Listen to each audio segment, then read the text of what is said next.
Craig Smoak. Just got a text from Matt in D.C. I just got to Morgantown. Roads are good here. Shout out to West Virginia Plows. As soon as I crossed the border, roads were clear, win by 1. That's Matt in D.C. He's going to go watch Baylor, West Virginia tomorrow afternoon at 4. We're now joined by former Baylor guard and now, of course, college basketball analyst, King McClure, Sikkim 365 Radio and 365 Sports. I had a chance earlier today on the Big 12 Network. King and Ari were doing the show to visit. And, King, you and I agreed on quite a bit, and one of them was, let's start with this, is there was a lot of hype. This team was, and maybe deservedly so, at 15-0. In your opinion, what's happened to where they are now, and all of a sudden you look up and there's a little fragility? Yeah, bug. Last year, the team stayed healthy the whole year. They had maybe like a very few injuries, but this year they got hit with them. I mean, it starts with my guy Langston Love this offseason, right before had Late call coming back. Yeah, let's try this. Let me call you back real quick. Hit and miss. We'll see if we can get a better connection with that. By the way, tonight in the Big 12, it is an excuse me, I just went blank on this. Baylor's game is tomorrow afternoon. No games tonight. There's a bunch of games tomorrow, and Craig mentioned the one with Kansas as well, and then Texas Tech after losing Saturday. That was interesting. That's how hard the conference is. They've been rolling, and then they lose by 11 at Kansas State. We'll get back to the schedule in a moment, rejoined by King McClure. You were bringing up the injuries, and then you mentioned Langston Love, and we lost you a little bit. Yeah. So Langston Love, they had high expectations for him, high hopes for him. Everybody expected him to be, one of the key contributors in the backcourt. However, he went down, so then that leaves you 3 guards for the Baylor roster. And LJ Cryer is battling a foot injury literally right before the season, and even a little bit during the season because he missed a few games early due to that injury. And now James Akinjo is a little banged up. So now you're really looking at 3 guards in the backcourt, and with Akinjo being a little banged up, LJ Cryer a little banged up too. Right now, the backcourt for Baylor is just thin, and Jeremy Sohan goes down. So right now, it's just the injury bug. I mean, the best thing for Baylor, I'm not saying that I don't think that they're, a different team. They're not as talented. They just have to stay healthy. King, with Akinjo being banged up and not really knowing how effective he can be for long stretches, they don't really have another player who is a point guard. What would you do at that spot if you were Scott Drew?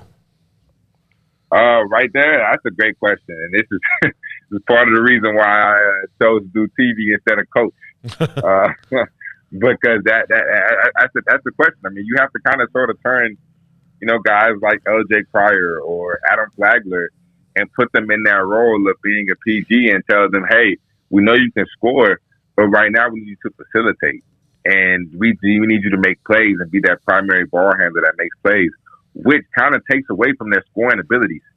So right now you have to ask guys to do things that they're normally not used to doing. But I do think that those guys can fill that role.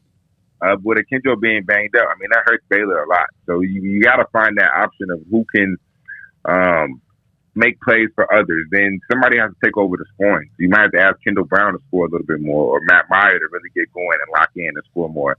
So honestly, you're really going to have guys filling different roles. King, Matthew Meyer can be one of the most exciting and as you know, also most frustrating players to watch. He's been a little bit hit or miss. What have you seen from Matthew Meyer this season, and what do you need to see more of? What do you need to see less of, or what are you seeing that you like? So I think the thing that I'm liking the most out of him is his willingness to buy in on the defensive end. I mean, for the first 3 years of his career, that was probably the biggest knock on him. I mean, everybody knew he could score. Everybody knew he can get buckets. But it was, can you do the little things? Can you play hard on defense? Can you give the same energy on the defensive end that you give to the offensive end? And he's actually shown me a few times in a few games this year that he's willing to lock in defensively and not really get killed on defense or get blown by or get beat. He's actually putting in effort, and I love that. He really hasn't stepped into that scoring role that everybody imagined that he would this year, but his willingness to be able to compete on the defensive end, honestly, is more impressive to me than him going to drop 20 a night. Now, right now, he probably might have to. He might have to be asked to score the ball because of the numbers and because people are banged up. But I love his willingness to play defense now. I mean, that's not the typical Matthew Meyer, and that just shows the maturity in his game. The confidence level, King, I mean, I'm sure eventually there was a shot or two that didn't go down for you, and Tiger Woods even missed putts in the clutch eventually, and Tom Brady throws a pick. How much does that come into play, and what gets you out of it? Just one single maybe shot that goes down, or what? Yeah, so I mean, with confidence, it's really just a matter of putting in the work. So I feel like a lot of times you gain confidence in probably one of three ways. I think one is actually putting in the work, like going to the gym, seeing yourself make 100 threes, putting in the early shots. I think that right there builds up your confidence because you've seen it and you've done it and you repped it out so much. I think secondly, you get your confidence from your coaches and your staff. They constantly telling you, hey, we're giving you the green light. We believe in you. Go out there and do it.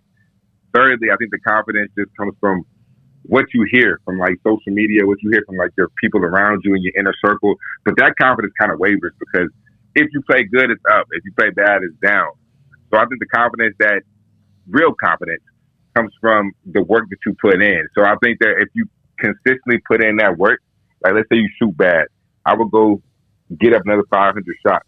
That right there, I see myself do it. So the next game, I'm not worrying about what happened last game because I saw myself make another 500 afterwards. So I think that the real confidence comes from the work that you put in.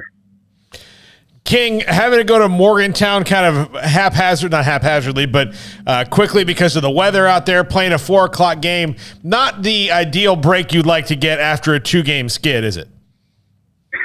No, not really. I mean, but fortunately, this West Virginia team is not like the West Virginia teams we've seen in the past. I mean, they're still good, but they're not the same level of West Virginia teams that we're accustomed to seeing.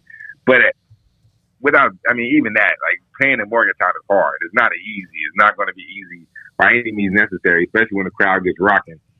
So it's going to be hard. It's going to be another tough battle. But Baylor has to win this one. You can't drop 3 straight. King, Texas Tech, they got the big win over Baylor, turn around and lose on Saturday. That's just life in the Big 12, I suppose, and kind of just how things go. Nice win for K-State, however. But what did you see from Texas Tech? They're also dealing with injuries, and yet that didn't stop them from beating Kansas and Baylor before losing to the Wildcats. So your thoughts on the job being done out in Lubbock? Yeah, I mean, I think Mark Adams is a great coach, and I think the work that he did with Chris Beard was really taken for granted. And I think that he did a lot of great things to help Beard and to elevate that program. He gets a lot of credit for that. And I think right now we're seeing how good of a coach he really is. I mean, those guys, I did a game, they were playing Iowa State. They only had 7 players and literally could have won that game, maybe should have won that game had the ball fell a little bit more. Only lost by like 6 in Ames. Like to go in with 7 players because your top 2 or 3 are dealing with COVID and like injuries, like you said, those guys are tough. I mean, and then to turn around, go to Baylor, beat Baylor or beat Kansas, then beat Baylor at home. I mean, that's impressive. Those guys are tough. Mark Adams has those guys really playing together and fighting. And that's the thing about those guys. They're long, they're athletic, and they don't give up. So they're never out of a ball game. They can all shoot. They don't really have a point guard, which I think might come back and bite them in the end. But they got a lot of guys who can make plays, and they're unselfish. And they like playing with each other. You can tell the joy that those dudes really have when they're playing with each other. So I really like that Texas Tech team. They're probably my second favorite squad as well. Today, the media session, Jonathan Chachua and Matthew Meyer were the players available. And when it got to the point about them maybe wanting to play angry again and this and that and this and that, it's one thing to say that. It's like after coming off a loss or a bad performance, well, we got to do this or this or this. It's one thing, and King, I'm sure you've been asked questions in media sessions after something, maybe a loss or a bad outing. It's easy to say it. How hard is it to follow up and actually get it done and do it? Yeah, I mean, I think the biggest thing right now is just the team coming together. I think that's what you really have to do. Like if I was a senior leader, if I was the captain, I'd probably have a team meeting and say, hey, we dropped 2. And like a lot of dudes are injured, but we have to come together and play together. Because at the end of the day, you're right. Like everybody deals with injuries. That's really just a part of the game. At the end of the year, I mean, when you're looking at the resumes, nobody cares about who was hurt, who was healthy, all of that. It only matters who you beat, who you lost to.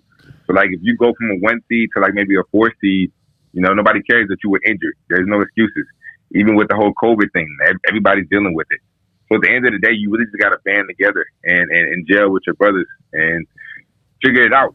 Like, everybody has to buy in, you know, play the new roles and just mentally get prepared, mentally get locked in. I think it's a matter of sacrifice at this point. Like, what are you willing to sacrifice for the better of the team? Yeah, well, you know, like kind of what you're saying, King. Injuries to other guys doesn't mean that your effort has to be poor. You know, that you can't be mentally locked in, and that's why I think they were, especially very early on in that Oklahoma State game, they were just out in space somewhere. Yeah, and I mean, I was doing a TCU Oklahoma game, so I didn't get a chance to catch the beginning of the game. But I kept checking the score on my phone. I thought it was wrong when they had Baylor down by like 18. I was like, bro, there's no way we're down by 8. We'll stay there at the crib. No way. But apparently it was right. And the producer kept telling my ear, like, your Bears might be in trouble. And I was like, oh, man, I hope not. But, yeah, I mean, I heard that it was bad at first. But, I mean, knowing Coach Drew, knowing those guys in the locker room, they're tough. And I don't think that there's any doubt in my mind that they'll bounce back from this. You know, you mentioned knowing Coach Drew, that staff. We've seen him recreate a team because of the injury to Tristan Clark. You've seen that yourself, that they've changed everything. So he's going to come up with something. Now, the players still have to make the plays, but there's no question. But as they went into practice today, he was talking about you don't know if you have a Kenjo tomorrow, and you don't know if you're going to even have Sohan back. But he's going to have to come up with some options. Do you believe he'll find something unique or something to get it done?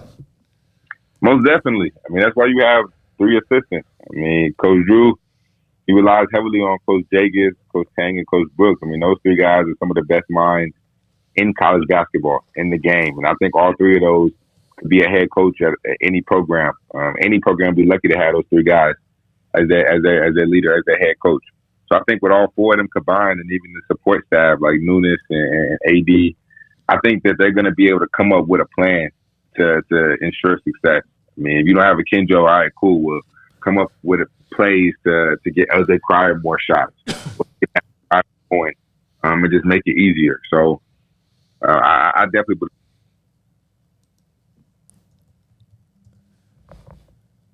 believe. We lose him? Yeah, you could. King, you there? Yeah, I'm here. Did you hear me? Yeah. Got it. No. Go ahead, Craig. King, final thing for you. You mentioned you were at the Oklahoma game the other night. Tomorrow night we got Kansas and Oklahoma. KU, your thoughts on the Jayhawks at this point, and also what you saw from the Sooners? Yeah, with the Jayhawks, I think that those guys are starting to get rolling at the right time. Specifically, Jalen Wilson, as he's starting to come into his own and become the Jalen Wilson that we saw last year. He's starting to get rolling. McCormick has struggled. He's had an up and down year. But now he's finally starting to play to the level that he expects. So I think that the Jayhawks are starting to get rolling. I mean, Remy Martin is hurt, but I never really thought Remy Martin was a good fit for Kansas. I never really saw that working. But they have enough guards as far as Yesufu, DeJuan Harris. Those guys can get the guys the rock, get Ochai the ball, get Christian Brown the ball, Jalen Wilson, and put some guys in a good spot. So I think they have enough guard power in order to create offense and in order to be okay. The Sooners, they've lost 2 in a row, and they go to Kansas. I think Porter Moser is doing great things down there, but it's just part of the 12. I mean, you have no easy stretch. And they even drew Auburn. They got to go to Auburn for the SEC Challenge.